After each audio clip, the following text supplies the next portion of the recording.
Trump emerged from his summit with Vladimir Putin for a joint press conference in Helsinki, Finland, on Monday and promptly endorsed the Russian president's denial that he had attempted to interfere in the 2016 presidential election, contrary to the unanimous conclusion of U.S. intelligence agencies.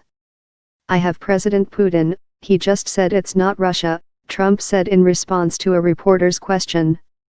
"I don't see any reason why it would be." Trump's jaw-dropping assertion sent shockwaves throughout Washington and the world and prompted Dan Coats, his own director of national intelligence, to reaffirm what he has been saying for a year and a half about Russian interference in the campaign, adding that it was important to take that stand on behalf of the intelligence community and on behalf of the American people. "We have been clear in our assessments of Russian meddling in the 2016 election and their ongoing, pervasive efforts to undermine our democracy, and we will continue to provide unvarnished and objective intelligence in support of our national security," Coats said in a written statement. With news outlets, members of Congress and the public expressing dismay over Trump's performance at Putin's side, the West Wing was left scrambling to try to contain the fallout. Still, it took Trump more than 24 hours to attempt to clarify his comments. Reading from a prepared statement at the White House on Tuesday, Trump claimed he simply misspoke in Helsinki. "I said the word would instead of wouldn't," Trump said.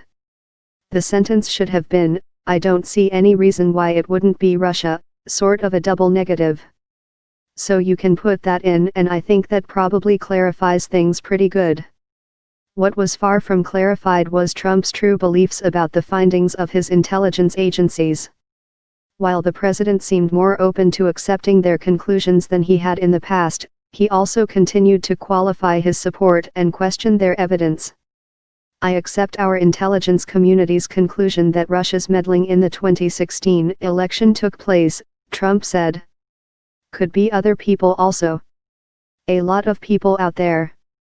On Wednesday morning, facing continued criticism over his ham-fisted attempt to clarify his Helsinki comments, Trump accused his critics of being haters who wanted to see his diplomatic efforts fail.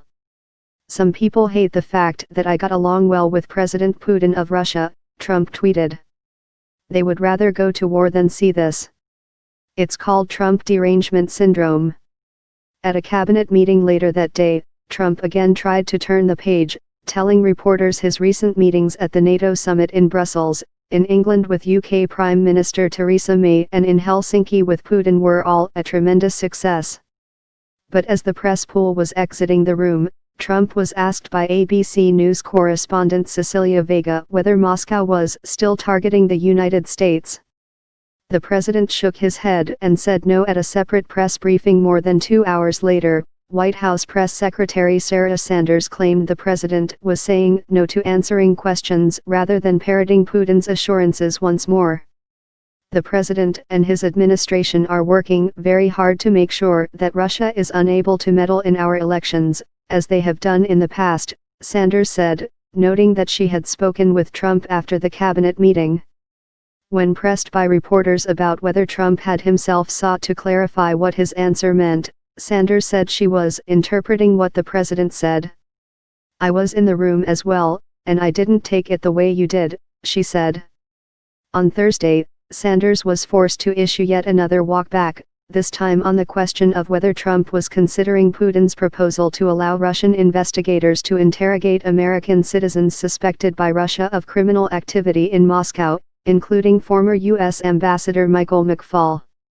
In Helsinki, Trump had praised the idea as an incredible offer, since Putin had coupled the proposal with a seemingly magnanimous gesture, letting U.S. investigators question the 12 Russian intelligence officers indicted last week for attempting to influence the 2016 election by, among other activities, hacking and releasing emails from top Democrats.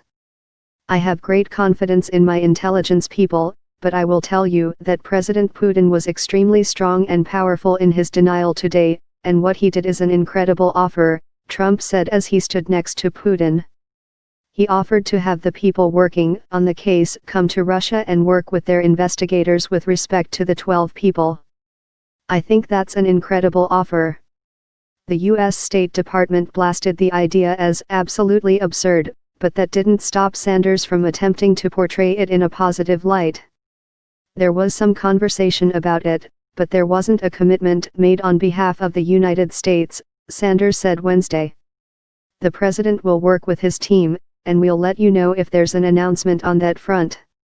One day later, with pressure building on the White House, Sanders changed course.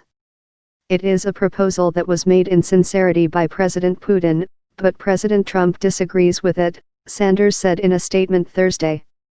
Hopefully, President Putin will have the 12 identified Russians come to the United States to prove their innocence or guilt. The latest confusion further highlighted the questions that linger about the content of Trump's one-on-one meeting with Putin. The pair were accompanied only by translators for a conversation that lasted more than 2 hours.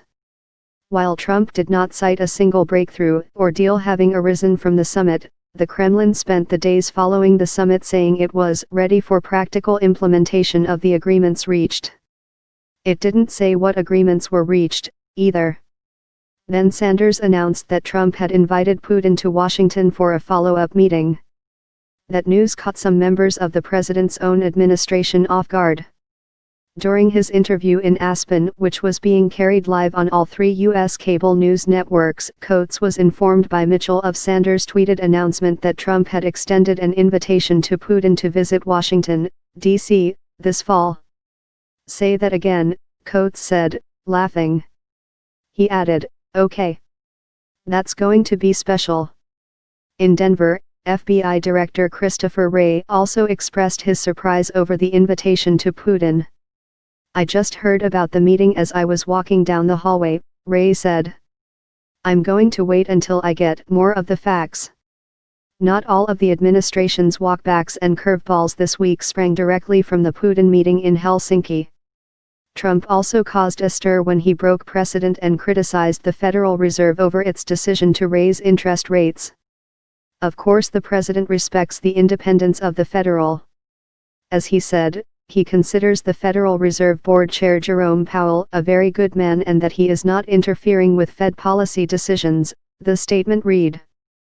The president's views on interest rates are well known and his comments today are a reiteration of those long-held positions and public comments. But Trump returned to the subject of rate hikes on Friday morning, issuing a tweet that cast the Fed in an adversarial light.